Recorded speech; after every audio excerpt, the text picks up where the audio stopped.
and junction 4B at the M25. Essex southbound M11 has a lane closed and delays due to an accident between junction 9 at Saffron Walden and 8 at Bishop Stortford. Gloucestershire, the M5 currently blocked in both directions, traffic stationary after a police investigation between junction 11A at Gloucester and junction 12 at Hardwick. And that's the latest. You can stay up to date throughout the day by visiting our website, gbnews.com. It's the biggest, greatest Great British giveaway so far, with your chance to win a spectacular £50,000 in tax-free cash. 2025 could be amazing, with plenty of treats, holidays and fun on the horizon. How would you enjoy that cash? £50,000 will make someone our biggest ever winner. For another chance to win, text cash to 63232. One entry costs £2 plus one standard network rate message, or text bonus to 63232. 5 entries cost £5 plus one standard network rate message. Go to gbnews.com/win. Entries start from just £2. You can call 0903 681 3232. Calls cost £2 plus your network access charge. Or post your name and number to GB10 PO Box 8690 Derby DE1 9TT. UK only. Entrance must be 18 or over. Lines close at 6 p.m. on the 31st of January. Please check the closing time if listening or watching on demand. Good luck. It's Patrick Christie's Tonight, and here we do things differently. It's explaining the absolute madness of this, doesn't it? It's explosive. I mean, this is very good. It's lively. 850. Your government sat there, Sean, and it did nothing. It's controversial. And the Middle East has been in turmoil since before I was born. It's everything you need to kickstart your evening. Everyone's had their Weetabix tonight. I love to see it. That's Patrick Christie's Tonight, weeknights from 9 p.m. Only on GB News, the People's Channel, Britain's news channel. Good Afternoon Britain isn't just about us. The wonderful thing about this programme is it's about everyone watching. It's an interactive programme. Well, there absolutely is something to see here, and we're going to be talking about it more. Whether it's breaking royal news, Will, please bring us up to date. or indeed a particularly punchy speech in the House of Commons, Very, very curious. we bring it to you live, and then we bring you live reaction as well. That's Good Afternoon Britain, weekdays from midday. Only on GB News, the People's Channel, Britain's news channel.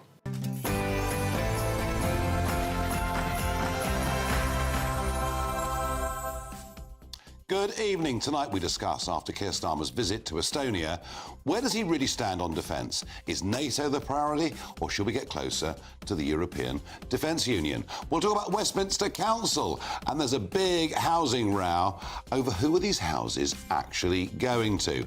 A sad story of a war hero fundraising charity having money stolen from them. That's pretty awful. We'll also discuss Chagos once again and Waspi women. But before all of that, let's get the news with Katie Bowen.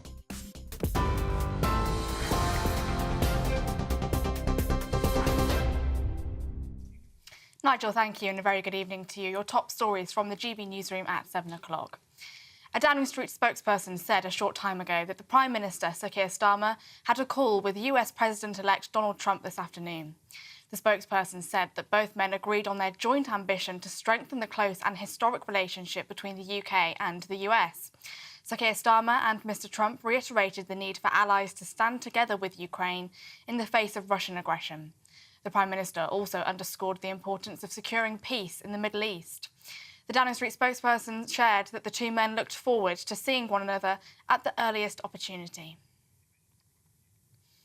Pleas of not guilty have been entered on behalf of Axel Rudder-Bacana after he failed to reply when arraigned at Liverpool Crown Court on 3 counts of murder and 10 counts of attempted murder following the deaths of 3 young girls in a knife attack at a Taylor Swift-themed dance class in Southport. Rudder-Bacana appeared via video link in court as pleas of not guilty were entered to all 16 counts on the indictment.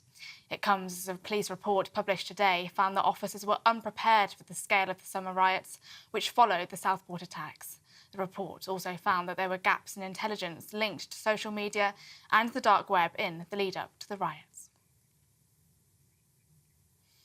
The leader of the opposition, Kemi Badenoch, has accused the Prime Minister of playing politics with the Waspi women. The Prime Minister is now facing pressure to give MPs a vote on his government's decision to rule out compensation for women affected by changes to the state pension age. Here's what Sir Keir Starmer had to say at Prime Minister's questions earlier on. It is a serious issue. It's a complex issue. The research, as he knows, shows that 90% of those impacted knew about the changes that were taking place.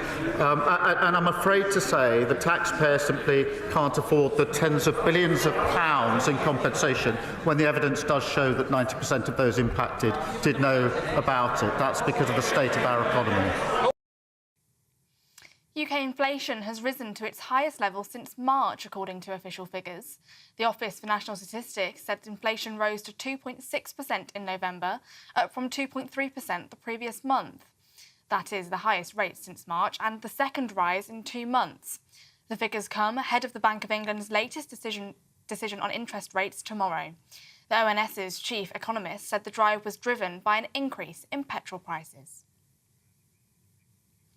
Those are the latest GB News headlines for now. Let's go back to Nigel. For the very latest GB News direct to your smartphone, sign up to News Alerts by scanning the QR code or go to gbnews.com/alerts.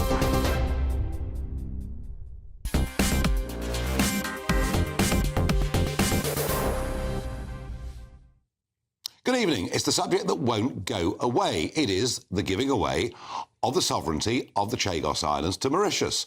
This came as an absolute bolt from the blue. Nobody expected it. The government say they have to do this because the International Criminal Court has said the islands ought to go to Mauritius. But Mauritius has never had sovereignty over the Chagos Islands at any point in history, and it was only an advisory ruling. So the arguments go back and forth. The government keeps telling us that the American administration are fully in favour of this deal because the 99-year lease on Diego Garcia, an essential military base, is something the Americans are happy with. 2 days ago, I was in a very full Mar-a-Lago. Let me tell you, every single American official I spoke to was deeply worried about this because just think about it. We had a 50-year deal with China over Hong Kong that they would maintain their democratic independence, and that's disappeared already. But no, the government insists that the Americans support it. I know damn well that the incoming Trump one won't. But the one thing that really interests me is the government say, but don't worry. The sovereignty of the Falkland Islands and the sovereignty of Gibraltar are not under threat because it's for the people that live in the Falklands and on the Rock of Gibraltar. It's for them to decide their fate. So I put this suggestion to the House of Commons earlier on today. Can we please, if we respect the sovereignty of Gibraltar and the Falkland Islands on the basis it's what the people want, can we have a referendum of all of the eligible Chagosians and let them decide what the future sovereignty of the Chagos Islands is? That surely is the only fair solution. Mr. Speaker, we've been very clear that these were negotiations between the United Kingdom and Mauritius, and I've set out in the past the reasons for that. The interests of the Chagosians are absolutely at the heart of this agreement. As I said, I've repeatedly engaged with them. And I do find, Mr. Speaker, the honourable gentleman continues to speculate. With the greatest respect, he does not know the detail of what is agreed. He doesn't know the detail that has been shared. He doesn't know, Mr. Speaker, the detail that the national security apparatus of the United States has considered, and I am confident, Mr. Speaker, that he would have his concerns allayed when he sees the detail of this deal. Dr. Andrew Moose. Well, the idea that the Chagosians have actually really been consulted at all is for the birds. We've had previously on this show the leader of their community at several thousand strong. Fascinatingly, many of them still live in Crawley, right next to the airport at Gatwick, because they actually want to go back to the islands. But in previous times, they've been treated pretty badly by the Mauritians, mostly on the grounds of race. I'm joined in the studio by Lloyd Russell-Moore, former Labour MP, and Kwasi Kwarteng, former Tory MP and Chancellor. Lloyd, this is one, Jeremy Corbyn, for example, has been campaigning for decades on behalf of the Chagosian community, and they got a pretty rotten deal of it back in 1968, being taken off the islands. And what they say is they accept Diego Garcia, but they want to be able to settle on the neighbouring islands. And that's right and fair and proper, and we would be sort of undoing a terrible injustice on them. The ones I've spoken to, and the impression I get, is that overwhelmingly they'd rather be under British sovereignty the Mauritian sovereignty. But what about my idea of having a referendum? Well, I think your idea is a rather superb one, actually. Good Lord! There can't be disagreements in the programme. I'm usually very sceptical about referendums because we saw how awfully... You don't like the result of the last one, do you? No, I know. Manipulated they can be. But I do think we have a principle in this country that we don't do anything without the representation of those peoples. And I do think that it sends a difficult decision, a difficult precedent for other areas. This argument that Stephen, who's a very good friend of mine, gives, where he says, we have negotiated on the best interests of the Chagosians. There used to be a phrase, nothing without us, nothing about us without us. Yeah. And I'm afraid this doesn't pass that test. So he knows what's best for the Chagosians. It's sort of the implication, quasi, that we got there. Look, so I think what's interesting about this is clearly this is the administrative state, the blob. You know, the kind of the secret people who really control everything. So what I think happened, not in any spirit of conspiracy theory, is that the Foreign Office took a view under the Conservatives originally. Under the Conservatives, they would have presented, and this is what they do to ministers. You have A, B, C. They always present three choices, and the middle one is always the one they want to guide you to. And clearly they took a view that this is the best deal. They would have given alternatives, i.e. we keep them forever, but that's too reactionary, that's too imperialist. And then there would have been, you know, we give them immediately, so you can't do that because that's too much of a So look at this wonderful... That's what would have happened. Yeah. It's called a fudge. The relevant minister would have waved it through. And then when the new government came in, they would have been presented exactly the same thing. And the minister, whatever he said, they would have said, well, the Tories agreed to this. And the Labour minister would be like, well, it's got to be OK. And James Cleverly was in negotiations. He was. And that was something that, you know, he's a good friend of mine, but he probably went perhaps with official advice. And that's why we've got in the mess. Now, the reason why this has become a difficult issue, not only because of the change of government in Mauritius, but as you've alluded to, the change of administration in the US. And clearly, I think with the Biden, slightly more left, perhaps a bit more anti-imperialistic and all of that sort of thing, woke, they would have said, look, you know, let's just hand them over and we can do a deal on the lease of the air base. Many people on the left would say that the Biden administration was anything but anti-imperialistic. No, but for them, you know, they're wearing their virtue, you know, very publicly on this. And I think with Trump coming in, it'll be a totally different view. Yeah, that's right. And that's what's upended. We're 32 days away, let alone the change of government that has occurred in Mauritius. That's exactly where the previous Prime Minister didn't win a single... He went from 60 seats on first preferences down to 0. The whole thing's unbelievable. So the whole thing's been upended, and I'm afraid the bureaucratic state, the deep state, whatever you want to call it, the administrative state, I think has got slightly going on its forward, rather than just looking back, I actually think there's a real opportunity now. There's an opportunity for the British government to say, look, the Mauritians are wanting to backtrack on this deal. That means that we'll have to go back to the drawing board because you can't just tweak the deal and say it's all. If you don't, it's either all of it or nothing of it. They want none of it now. I think they're going to finish so therefore, we need to go and. They're going to finish up looking silly, but this principle of sovereignty, the sovereignty of the overseas territories, is up to the populations. Let's ask them. But if the Mauritian government hadn't changed and Trump hadn't won, they would have done this deal. And we saw Jonathan Powell, you know, he's been running around, you know, doing sort of shuttle diplomacy, trying to get this thing over the line before President Trump takes office. Yeah, it's not going to work. Now, Waspi women. This has been a campaign that has gone on for many, many years. As you know, the pension age for women was 60. Right. It was increased to 65. Arguably, that should have been done, actually, decades ago. But a lot of women have been caught in the middle of all of this. But in 2022, Keir Starmer appeared being photographed with a couple of Waspi women campaigner saying, we, the Labour Party, if we win government, are going to sort this problem out for you. There he is on your screens now. Liz Kendall, another frontbencher, been a long-term campaigner.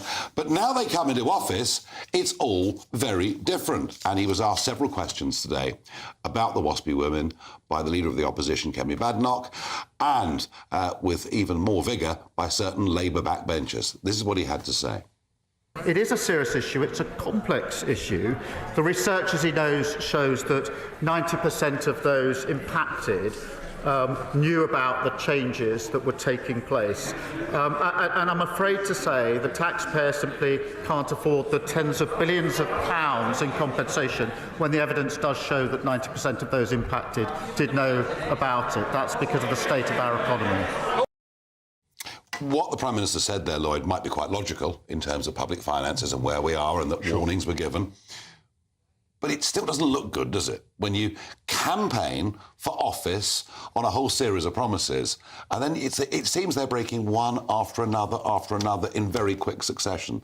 Not doing them much good, is it? Well, I think, to be fair, the economy is much worse than they thought in 2022, which is when most of those pledges were signed. Those 2 years in between, the economy, we've had Liz Truss, we had the that was 2 years budget, ago, admittedly. we had all of that has changed the thing. So pledges that were made 3 years ago, of course, can't necessarily be treated as pledges now. However, I actually do agree with you that it doesn't look particularly good to do this, and you could but actually, another way of thinking about this is that most of those Waspi women who are still in work will be paying a tax bill of far in excess of that, and they wouldn't have been because they would have been retired early. You could say we will give them a tax rebate of £500, £1,000, and you would. I think you're being very clever and overcomplicating. When you were in government, we said no. You put it into the long grass. No. So you could have responded to the PSHO report, but you didn't. As a constituency MP, I was lobbied on this regularly. Sure. And I held the line. I said, we can't afford to pay. We had the same line as the Prime Minister used, that 90% of them knew. I mean, this was an act that was published in 95. I know. The act was passed in 95. And that was very clear. No one's disputing the 95. No, but that's important. No, it's not. No, 95, moving into the slow taper, there's no accusation that was administration. The problem is when the coalition government came in, your government with the Liberals came in, what they did is they accelerated it, they doubled up the speed, and it was the doubling up of the speed that has left people saying, well, I planned what you told me originally, and I couldn't then plan for later. Your very sophisticated argument, I accept that some of your points. But the nub of this is that Rachel Reeves, Liz Kendall, Keir Starmer all campaigned on the fact that they were going to help them. They were bashing the government with this, and the idea that they didn't know how much it would cost, they didn't know, what the pressure on public finances were. And that they could pretend, which is what they did. I mean, people would say they lied, but they pretended that they were backing these women, and then within 5 months of government, they say, OK, actually, we can't support you, we don't have the money. Even if the economy looks worse, one could also argue they're talking the economy down themselves. Of course they are. We could. Of course they are. Well, I tell you what. But they had enough money for the one unions. thing, guys, I saw at Mar-a-Lago were flying in from all over the world. Some of the biggest entrepreneurs and tech bosses in the world. And the mood, the bullishness, the optimism, and compared with the doom and gloom and misery here, there's quite a contrast. We're drawing stumps on it in a minute. Okay. We're going to discuss defence. Good debate.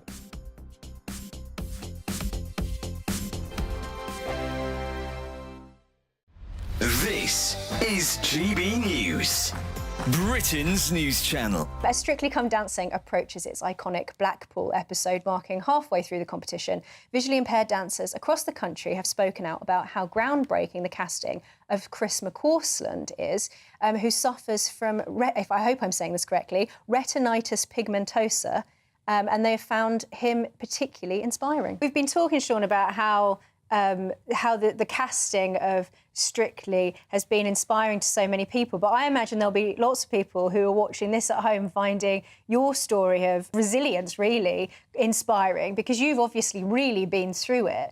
Is dancing something that has sort of, helped keep you going through all of those troubles? And what does it mean to you to see casting like this on a show like Strictly Come Dancing? Like I say, all the things I went through. So those 9 years when I wasn't dancing, I was still dancing in my head and just banging on to other people.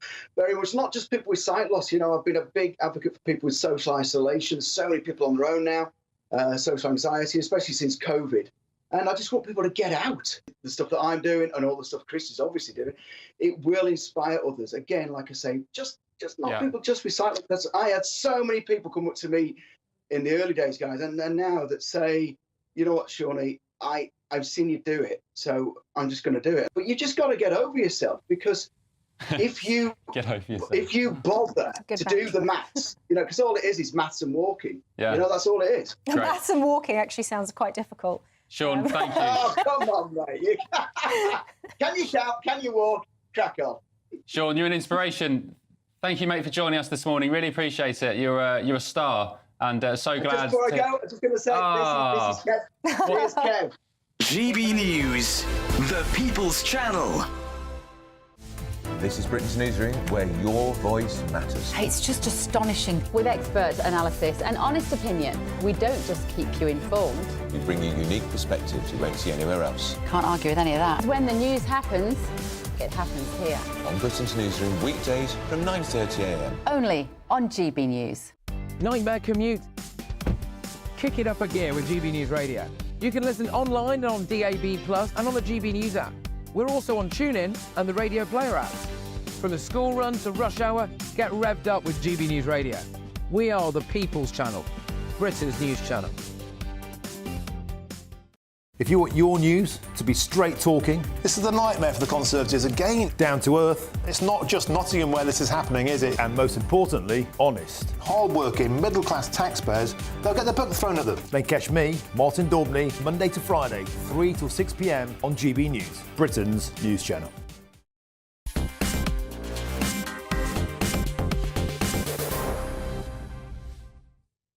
Let's talk defence spending and indeed global strategy. I'm delighted to be joined by Robert Fox, defence editor from the Evening Standard, plus my panel who are still here. They haven't punched each other. It's fine. Robert, let's begin with Diego Garcia and Chagos, a subject that I've been talking a lot about. Are we about to make a very big mistake? I think so. I think we're in trouble. A governor of the Chagos Islands years ago, I think centuries ago, been there for 2 centuries, once called it Fantasy Island. I said it looks like Treasure Island for TikTok, but it's now turned into the nightmare for Christmas for Starmer. It's going to require diplomacy, it's going to require real security thinking, and it's going to require an application of the law and the norms of law and how they can be adapted for the modern world. Because I picked up a lot of your discussion before. Yep. When you look at Gibraltar, when you look at the Falklands, Nigel, you're absolutely right. Because in the day, during a searing experience of the late unpleasantness, I remember around 1982, and the Argentines came up with the proximity argument over again and again and again. And if Starmer gets this wrong, all that could blow up all over again. And we can see how it's dormant, but it's semi-fredo as a conflict now, Argentina and the Falklands, but we will have real problems over Gibraltar. But with the new dimensions of warfare too, we have to think very seriously about the value of these remote outposts like Guam, as well as Diego Garcia, and remember that, we've forgotten it since 1982, Ascension Island. That's right. No. Can I just chip in on that? I mean, we talk about the Falklands, and you've got to remember, I mean, as people who've looked at the evidence, the Foreign Office record, there was a movement within the bureaucracy that wanted to hand it over to Argentina even then. Condominium. That's right, condominium. Yep. It was going to be a shared status, much like Sudan had been back in the day before independence. And so, you've always got that element of the bureaucracy that is willing, or rather... I think the Foreign Office seem to be ashamed of our past. Well, yeah, I mean, you could put it like that. It's also because, of course, none of them elect MPs. It's just a Foreign Office plaything, and they think they can just play with it without actually considering strategic or actually the sadness is we didn't in the 50s do what the French did and give these places representation in Parliament. But that's maybe an old... We never did that. ...argument. I want to talk about Starmer. He says we will get to 2.5% on defence spending, but he's not sure when. This year, next year, sometime never. Yeah. He said on 3%, he said, we need to prioritise working collectively. Now, that's a phrase that I heard in my years in Brussels, that one of the beauties, we were told by Jean-Claude Juncker, of a European defence union, a European army, if you want to call it that, was we wouldn't need to spend 2% on defence. We could all spend 1% on defence and benefit by working collectively. And Starmer's doing two things at the same time. He's going to Estonia. He's talking about NATO. He's talking to Donald Trump, and Trump's going to be here maybe in February, or Starmer there talking about this. But at the same time, in the last week, he's made it very, very clear he wants us to be much closer to the European Defence Union. What is... I mean, it seems to me, Robert, to begin, it's quite difficult to do NATO and the European Defence Union. There's a potential conflict. Where is Starmer really on defence? Well, I don't know, and that's what worries me, because they seem to be all over the place. Because I will go further up the line. The great thing, the 17 big reports and inquiries was the SDR, which was to shape modern forces for modern contingencies, for modern times, and above all, security and resilience at home. Rachel from Accounts has got hold of it, and they have been told, I'm getting this from people involved in the inquiry, no, you've got no money, you may even have less money, is the implication to some of them. So it's a cost-cutting exercise. I think that the three principals in the SDR are not very pleased about that, because that was not the original remit. Let's start from that. Go on to your very good question about Tallinn and what Starmer said. The European Union, before it was the European Union, attempted defence. Do you remember the Western European Union, the WEU, which was really a feeble offspring? And as long as you had a Cold War and serious confrontation, and don't we still have that? We have it in a very different form now. NATO had to take the lead. NATO will have to take the lead anyway. And somebody must be telling Starmer that you've got to set your priorities in order. NATO has operational planning to a degree that there's no possibility of getting it out of the EU. It's done in Mons. And then at the lower operational level, you have two basic hubs and traditions, one very hollowed out, but it's the Brits and the French.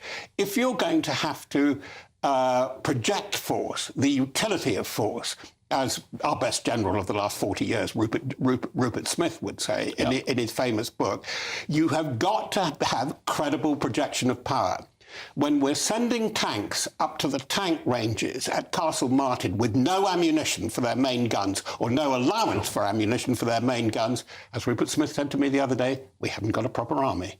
I mean, Kwasi, you guys were in charge for 14 years. Historically, we've always thought, perhaps wrongly, that the Conservative Party was stronger on defence than Labour. From everything we're being told by Robert, who does know his onions, it's a shocking state of affairs. The initial problem we had was coming in 2010, we had that huge budget deficit, and George Osborne, the then Chancellor, decided that he had to balance the books, or attempt to balance the books in some way. And I'm afraid, as a result of that, the defence budget got quite severely hit. I mean, and they made choices, and as it turned out, not terribly good ones. That's right. And I think that was the original problem we had, dealing with the deficit. And I think his view, privately expressed, was that there weren't many votes in defence. I think that was. I think that's a terrible mistake, and I think the present government is making the same mistake. And I think they're making exactly the same mistake as we did initially. And I think the main problem they have is that there is no money. So they're in a position. Well, but it's all about priorities. If you look at the Army's offer on that thing, and saying what you do, how many people are involved, get their money, generate wealth for this country, connected with the Army and the armed forces? Huge numbers. It's about 500,000 families. No, that's true. And, but if you look at the MOD they're not itself, looking at it one of the issues with the MOD is that there was a huge amount of bureaucracy. I mean, there's some brilliant civil servants there, but there were tons and tons of them. And I remember looking at the numbers. You didn't just go after the bureaucracy. I mean, even as late as 2017, you were cutting the numbers in the standing army and replacing them with reservists, and they do a very good job, reservists. Right. But they aren't a replacement for full-time people that go through the ranks. And we now are at a situation where Britain is one of the least contributors of personnel to peacekeeping missions around the world. And that, I think... But rather than going back, I mean, we've had a look at the back. We've had a look back, and that's absolutely right. Yeah. But I mean, I very much take the view, and I think Robert agrees with me, we really don't know where Starmer actually stands on this. That's true. It's very They're not setting, despite what they said in the campaign and the manifesto, they are not setting defence. And most people in defence would like to change the name to resilient security. That's right. I mean, it's domestic production of food and energy, the kinds of things we were deciding, is not related to security. Absolutely is core. It's a much wider and it's a priority. This government, I feel, is not setting a priority on this. I think that's totally unfair. We have got a clear pledge to up the spending, which has not happened before, even though the finances are tight. There is a clear pledge to invest in new equipment and new developments. And this concept that you're saying, is it NATO versus Europe. yeah. I don't think it is NATO versus Europe. I think clearly NATO is going to be the main player. But with a changing Trump and with Europe on the other side, what Britain needs to do is play its traditional role as the bridge. Right. And actually, I agree with that. So why is it that when Starmer was asked yesterday, would you tell other European countries to spend their 2%? He said, oh, no, I don't want to tell other countries what to do. Surely that is our role. We are the bridge. We need to be the voice saying to Europe, pay up. It's not just about the money, it's about the commitment. Please. No, the meeting at Tallinn, this is where I disagree with, was about the JEF. The Joint Expeditionary Force. Does it fit within NATO or work with NATO? As conceived, it was supposed to be an adjunct for a very discrete need on the Northern Arc. I could go blah, blah, blah with jargon and militaro-babble. Sure. What those 9 nations were looking for was for leadership and put your money where your mouth is from Britain. And that's why they are fed up with Starmer's. He's a lawyer. He's a lawyer. It's lawyer babble to his fingers. I agree with you. He could have taken the lead yesterday. He chose not to. Let me just say this. What Robert said was absolutely true earlier. Essentially, the European powers that exist in defence, in this space, are Britain and France. You know, let's not beat about the bush. And if you speak to French politicians who are cited on this issue, they will want to do a deal with Britain. I'm sure the French military, they're not interested really in combining their forces or being under, God forbid, German generals or Italian generals. They are interested in working with the UK. And I think realistically, that's something that certainly when we were in government we talked about. But the idea that we're going to have a European on the European side of the pond, this needs British leadership for us to guarantee a strong. Final word on this debate to Robert. Yeah, one thing that I fear, and I'm not convinced by the defence of the Labour record nor what happened in the past. I'm not saying it's all bad. There has got to be a clear sense of direction. By mid-February, whatever the state of the Strategic Defence Review is in, because we're going to have a new presidency, Europe is going to be asked, it's bound to be asked to do a lot more by the Trump administration, even for practical reasons. Whoever was there was going to ask for this. They've asked for notional sums of, can you up your general spending to 5%? And they're saying, we're going to take 3.5%. What the Starmer administration has to understand is that this is serious, this is real. It's not a luxury, it's an obligation, but also for the security of the nation which they're supposed to represent, it is vital. Robert Fox, as ever, thank you very much indeed. Wake up and smell the coffee, everybody. In 32 days, Trump becomes the US president. Now, during Advent, as we count down to Christmas Day, we're hearing from church leaders, ministers across the country. Today, we have a special message coming to us from Fareham in Hampshire. The GB News Advent Calendar, Day 18. Hi, I'm Richard England, Vicar of Crofton Parish. I wonder how good you are at asking for help. Some of us find it quite hard. We take pride in doing things ourselves, even if it takes longer or proves unsuccessful. Asking for help seems like weakness. The Christmas story, though, is God coming to help us, to redeem us and our world from the mess that we've got ourselves into. But in order to acknowledge that, to recognize that, it means we have to be honest that we might need help. Christmas story says that help is here and hope has come, but it offers us a question and a challenge. Are we willing to ask for the help that we have been given?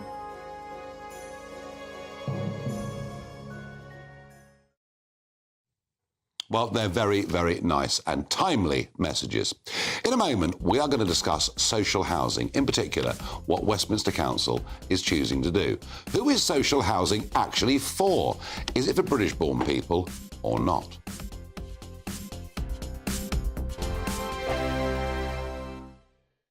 Hello there, good evening. Welcome to your GB News weather update from the Met Office.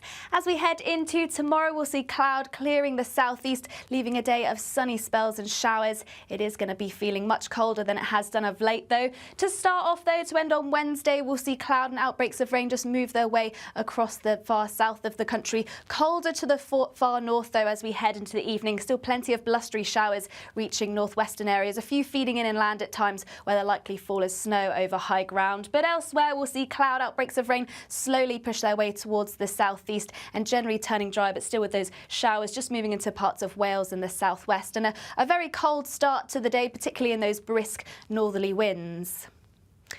So around across Scotland to start on Thursday, still we'll see plenty of showers around those coastal areas, and as they do move in further inland, they're likely to fall as snow across higher ground. Similar across Northern Ireland, still a chance we could see some wintry flurries around hilly areas and just to the northwest of England too. Even across Wales and parts of the southwest, a chance we could see some winteriness in the showers over hilly areas. The driest and brightest of the weather likely to be around eastern coasts across the far southeast as well, where actually there'll be plenty of sunshine around through much of the day, but it is going to be feeling much chillier than of late, particularly in those brisk northwesterly winds. So quite a change of feel as we head into Thursday, but still plenty of showers around coasts, but lots of sunshine too. You'll just have to wrap up warm to enjoy it. Highs of around 7 to 8 Celsius in the south, but highs only reaching around 4 degrees in the far northeast of Scotland, so fairly chilly here.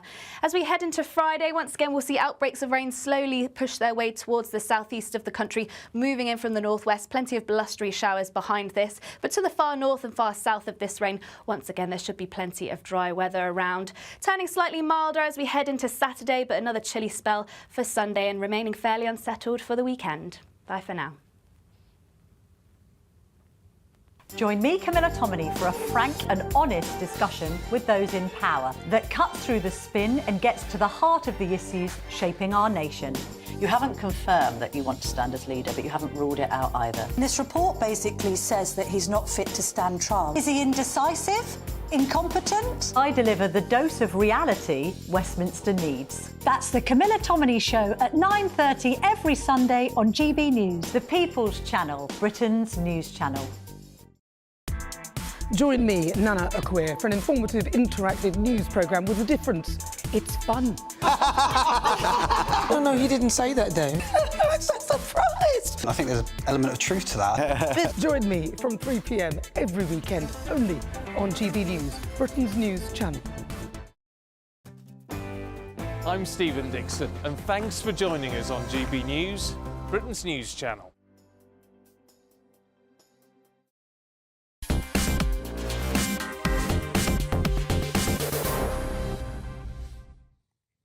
So Westminster Council have put out an advert saying they're looking for people to apply for social housing from February 2025.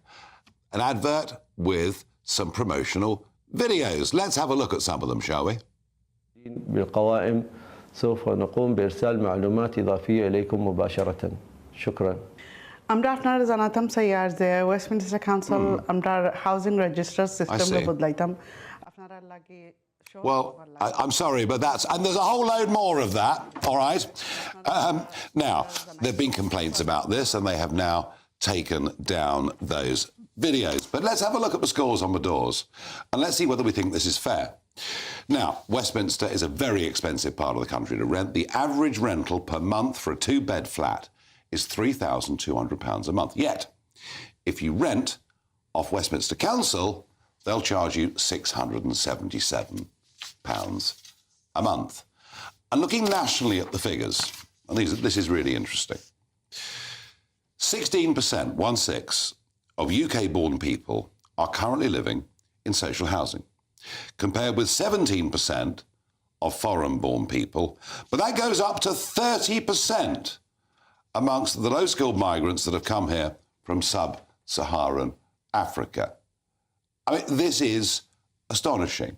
This destroys all the arguments that are made for immigration. We're told that immigration is great, it helps us, it makes the country richer. It seems pretty clear to me from just something like this that actually it isn't making us richer, and it's making a lot of British-born families feel very, very resentful indeed. Lloyd, this is not a new phenomenon. This has been going on for a very, very long time. But just looking at those straightforward numbers, you can see why people, and you must have had complaints as an MP about the lack of access to social housing. These figures are not great. I had lots of complaints about the lack of access to social housing, the selling off of social housing, the failure to rebuild social housing. I mean, selling off social housing in itself is not a problem if you're building good quantities, because it's actually then adding houses to the actual point. Now, let's talk about the Westminster numbers. Yeah. That average rent is the average rent in the private sector, not the average rent of a lot of people live in key housing, social housing. And that 600 figure is nationally set by the national government. So it's not a Westminster Council thing. It's that there is a national social rent that is charged. Yeah. And that, of course, is a fair amount across the country, but in Westminster it's quite a stark difference. You want key workers living in Westminster, you want cleaners and chefs and etc., because you want communities have to operate and you need people living locally. What sort of communities? Those that speak English or not? No, well, you need communities. But why are we doing adverts in foreign languages? Well, look, why? I don't know why you're doing adverts in that way. You would ban it, I know. But look, I think the point is that if people have residency here, bearing in mind, if someone arrives here and they're on a work visa, they're not eligible for any of this housing, any support whatsoever. It's clearly stamped in their passport. They are not eligible. But after a number of years, once they start to settle down here and they have a family, 5 years usually is... Or bring dependents over. Yeah, but 5 years they've got to settle down with all of this, then they are eligible. And sometimes they don't speak very good English. And what Westminster Council is trying to do is get that out. Now, I think we should have free language lessons for all people that arrive in this country. Who's going to pay for that? And, well, you could... The taxpayer? Well, yes, but you could do... For free language lessons? I mean, generally in lots of other countries they have a language test before they're allowed to get in. Lots of countries have free language lessons. When I lived in France or in Belgium, you could enter... I did very badly at it because my French is appalling. I think that's insane. Quasi 30%. No. 30%. It's crazy. Mostly Somalia. So that's right. Come from sub-Saharan Africa are in social housing. So the problem with this is outrageous. So the problem with it, and I think you're right, is that you're creating perverse incentives. Because the people in those countries all know that if they come here, they're going to get free housing and subsidised. Well, they can. Well, they are. And that's what they're doing. Well, so I know you did have an open borders policy, but Labour is stopping that now. What are Labour going to do? Turning the tide. What are Labour going to do? We are going to make sure the Labour Party. I tell you what, guys, we might be making a joke of it. I bet you people at home it's ridiculous. Are seeing these numbers and they'd be angry. It's ridiculous. And I think it's a poverty issue more than it is a race issue. Let's be honest. I agree with that, but the problem you have is you're creating perverse incentives because the people who have friends, family who come here and get nice free housing, they all know in Somalia, vastly subsidised. They don't get free housing. What's happening is these people are coming over, we're underpaying them. Forgive me. We're paying them too little, and they can't then afford to live, and then we have to subsidise their housing. We should make them be paid proper wages.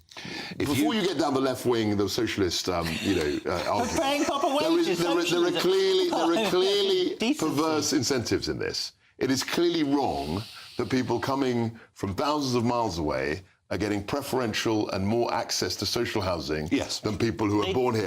No matter what their origin. The numbers tell a story. And actually, I'll tell you something. I mean, I was a candidate in Brent East in 2005, the general election, and it was the most socially, racially diverse constituency in the country. And the people who were complaining most about on this sort of issue were recent migrants, were people who felt that the people who were coming in after them were getting huge benefits and they hadn't paid into the system and there was no sense of fairness. And I think you're just going to double down on this. I think this particular issue with those numbers doubles down on the issue of fairness and the issue of people who have paid in getting their fair due. I think fairness is the key to all of this, actually. The public perception of what is fair and what is reasonable, and I can assure you, but after this 5 makes people years, angry. if you've been here for 5 years, you're a permanent resident here now, you've fulfilled all the visa requirements, should Westminster Council say, no, you can't come because you're Somali and we won't help you? That seems outrageous. Let me assure you. Should be based on need. I wonder how many of these. On need. I wonder how many of these 30% of Somalians have actually gone through the right channels to get here in the first place. You know, frankly, and anecdotally, I mean, if you go to Somalia, I mean, I remember visiting there about 10 years ago. And, I was pointed out a very nice house. I said, who's built that house? So it's like, our friend... Somalia's a basket case. It's in civil war. Somaliland we should recognise and actually allow a decent... Before you get on your high horse... That I don't disagree with. Before you get on your high horse, there are a lot of remittances from people essentially living off the welfare state into their homeland. That's happening. Whether that fits into your scheme or not. On a scale.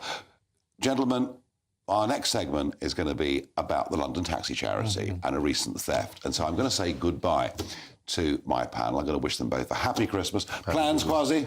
I'm going to be in Derbyshire with my in-laws. Very good. Lloyd? With the family for Christmas and some summer sun, some winter sun for New Year's. Well, I don't want people following me there. So Is that a state secret? Gentlemen, thank you. You're both regulars on this show. You both contribute very well to our debates.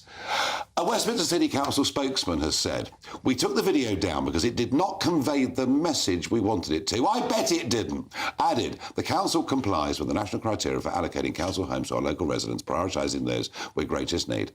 We provide translations into commonly spoken languages to ensure anyone entitled to apply for social housing is able to understand and follow the process." Jolly good. In a moment, let's talk to a London taxi charity. I was...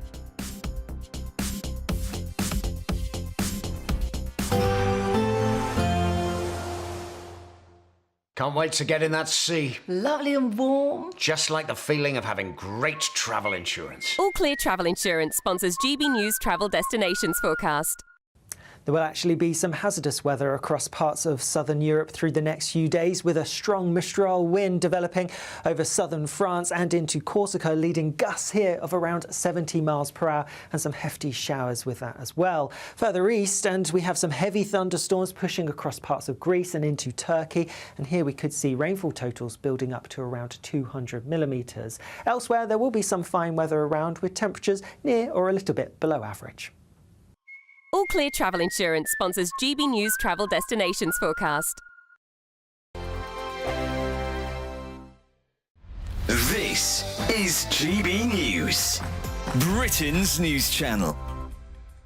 Now, our next guests have been working closely with celebrities and MPs to help clean up our planet. Very important. Think Ocean was founded in 2021 with two main goals. One, educating the next generation to make sure that they know when they're growing up that naturally we have to take care of the planet, and cleaning pollution that's already in the environment. Well, joining us now to tell us more is Think Ocean's founder, Hugo Valdez-Vera, and the co-founder, Nolene Mariappan. Really good morning, to see you both this morning. So, Nolene, let's start with you. What is Think Ocean, and why did you want to start this back in 2021? Yes, so Hugo had actually been working on the environment and climate action for quite a long time. When he moved to the UK, he realised that there was a growing problem with plastic pollution and that more needed to be done because people weren't actually seeing the link between plastic, the impact on the environment and climate change. So he founded the organisation and I joined him with three goals, really: education, looking at technology to scale solutions, and looking at how we develop more circular economy programs. So actually looking at reusing, recycling, actually creating local economies from what people would consider waste. Hugo, just how bad is plastic pollution around the world, and especially here in the UK? Well, it is bad, but we don't know the extent of how bad it is. You know, this is not much interest from the bigger players or, some government for us to know every detail of the pollution. So if we know that is from 1 to 10 is 2, probably it's about 6. Oh. GB News, the People's Channel. It's Patrick Christie's Tonight, and here we do things differently. It's explaining the absolute madness of this, doesn't it? It's explosive. I mean, this is very good. It's lively. 850. Your government sat there, Sean, and it did nothing. It's controversial. And the Middle East has been in turmoil since before I was born. It's everything you need to kickstart your evening. Everyone's had their Weetabix tonight. I love to see it. That's Patrick Christie's Tonight, weeknights from 9 p.m. Only on GB News, the People's Channel, Britain's news channel. Good Afternoon Britain isn't just about us. The wonderful thing about this programme is it's about everyone watching. It's an interactive programme. Well, there absolutely is something to see here, and we're going to be talking about it more. Whether it's breaking royal news, Will, please bring us up to date, or indeed a particularly punchy speech in the House of Commons. Very, very curious. We bring it to you live, and then we bring you live reaction as well. That's Good Afternoon Britain, weekdays from midday. Only on GB News, the People's Channel, Britain's news channel.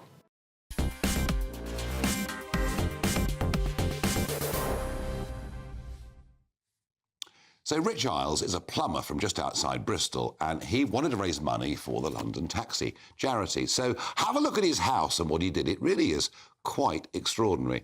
200,000 Christmas lights on his house. I mean, it's quite something. And obviously become a bit of a tourist attraction. He's been doing it for a few years. And he puts a bucket with some money in there for people to give towards the taxi charity. And guess what? Some absolute rotter has come along and stolen it. So first thing I'm going to do is to say, if anybody has any news about what happened there in Winterbourne Down, please get in touch with the local police as soon as you can. And there he is with a local 100-year-old Second World War veteran. But that brings us neatly on to a taxi charity for military veterans. Dick Goodwin is the vice president. Dick, I mean, I know about your charity. I've seen you boys in Normandy taking veterans back to the beaches. Just quickly tell us what the charity does. Well, the charity does what it can for our remaining World War II veterans.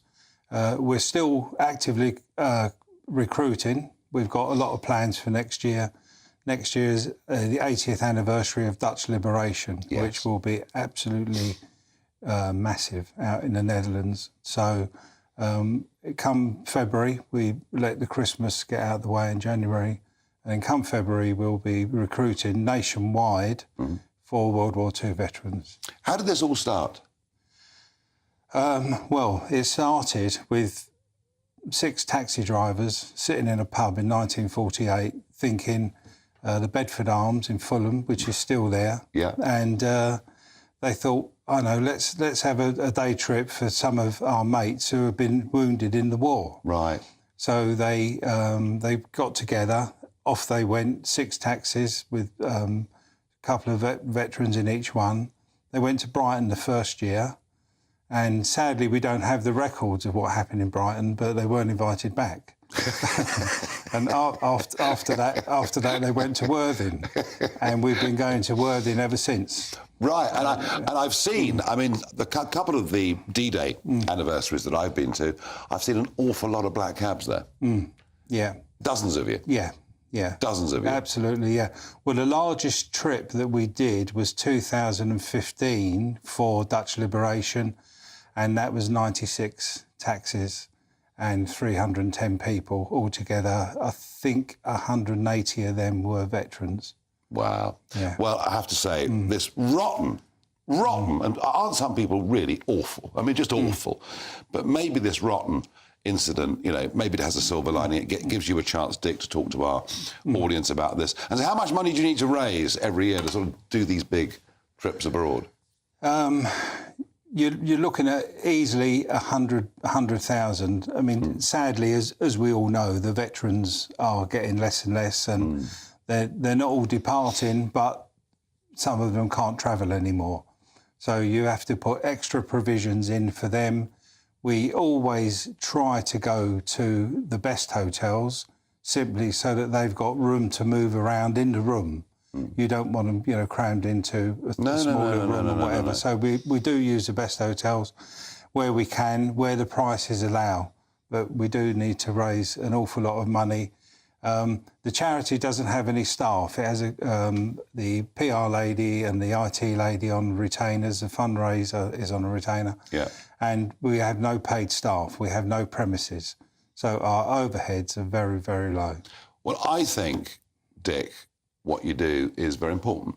And you're right, you put it politely, to say that the numbers are dwindling. They're falling very, very rapidly. Yeah. We don't have many of that generation. Generation the Americans, by the way, call the greatest generation. Yeah, that's right. And they really do, and they mean it. Yeah. But I think what you do to honour the last of that generation is a very, very important thing. And Jacob, I was at Normandy for the 80th anniversary, and pretty poignant stuff, seeing Canadians, Brits and Americans back there 80 years on. Those images are powerful, aren't they? They are extremely powerful. And we also continue to see it every year on Remembrance Sunday, where there are still a small number of veterans going along. When I was a child, the old men were from the First World War and the young men were from the Second World War. Now, even the Second World War veterans are no longer with us by and large, but the few that are great heroes, and it's wonderful that charities are looking after them, and it shows. I'm a great admirer of the London Taxi. I think they are such good public servants. They do so much for our community, and then they're going above and beyond to look after people to whom we owe so much. Yeah, no, I think it's absolutely terrific. Well, Dick, I want to say good luck with all that you do. Thank you very much. Anyone that wants to give money to the taxi charity for military veterans, you can find full details on our website. So I'm sure Dick a few bob will come in as a result of it. Well done for what you do. I've been a big supporter. I know you have. You've been wonderful what you've done for us. I've helped over the years, and I hope this helps again. So come on, folks, give a few bob, because there'll be people going back for, you know, as Dick says, that liberation. And even in 1945, you know, the price of victory was not cheap. We were losing plenty of people right up to the end of the war. And I should think for the Dutch and people like that who were liberated by us and the Americans, it must have been just the most wonderful thing. Dick Goodwin, thank you. Jacob, what have you got coming up? What have I got coming up? Stagflation, I'm afraid. That after the Labour budget, there is inflation coming because of bad government policy, but the economy is flatlining. We probably won't get an interest rate cut tomorrow, even though we've got a weak economy. This is directly linked to Labour policies. Are we talking ourselves into recession? No, because I don't think you do talk yourself into recession. No. It's one of those things that politicians say. They say, don't talk the economy down. But actually, when the economy is booming away, nobody does. Talking it down is a consequence of weak economic results. And I'm afraid government's on the back foot, and I've heard Tory politicians do this too, say, oh, no, you're talking the economy down. It's not really like that. Well, it's economic fundamentals that matter. I tell you what, I was in Mar-a-Lago 2 days ago. I didn't get to see you yesterday. Yeah, funny that. Obviously, you kept it quiet. Obviously, kept it quiet. But what was really, apart from Elon, what was really interesting is Trump is talking the economy up. Well, but he's got economic policies that will add to growth. He wants to cut taxes. He wants to get rid of all the green nonsense. He wants to drill, baby, drill. Why can't we do that? We've got all this shale gas, which we could get out, which is what has revitalised the American economy. 10% GDP differential per capita, UK and US, 2000, 40% lower now. That's because we've had high energy costs, because of this mad green obsession. You're right. You know, our poor manufacturers and others suffering with the most expensive electricity in the world. This is my last show in this studio for this year. But tomorrow I am going to be live with a huge audience in Maidstone. I'm told I've got to deal with a couple of live reindeers, amongst other things, so what on earth could go wrong? I'll see you live from Maidstone tomorrow at 7 p.m. First, the weather with Honor Criswick.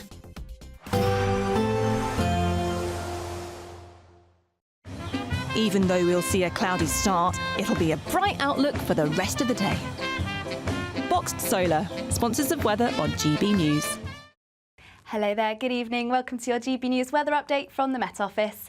As we head into tomorrow, we'll see cloud clearing the southeast, leaving a day of sunny spells and showers. It is going to be feeling much colder than it has done of late, though. To start off, though, to end on Wednesday, we'll see cloud and outbreaks of rain just move their way across the far south of the country. Colder to the far north, though, as we head into the evening. Still plenty of blustery showers reaching northwestern areas, a few feeding in inland at times where they'll likely fall as snow over high ground. But elsewhere, we'll see cloud outbreaks of rain slowly push their way towards the southeast and generally turning dry, but still with those showers just moving into parts of Wales and the southwest. And a very cold start to the day, particularly in those brisk northerly winds.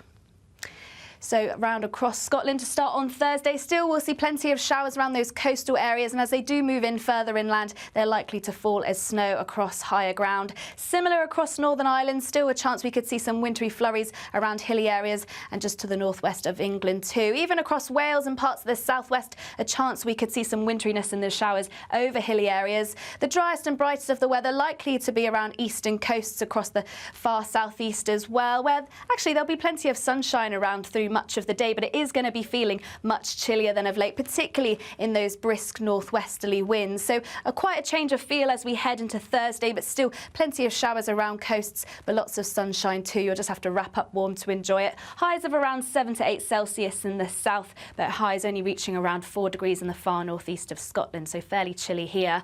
As we head into Friday, once again, we'll see outbreaks of rain slowly push their way towards the southeast of the country, moving in from the northwest. Plenty of blustery showers behind behind this. But to the far north and far south of this rain, once again, there should be plenty of dry weather around. Turning slightly milder as we head into Saturday, but another chilly spell for Sunday and remaining fairly unsettled for the weekend. Bye for now.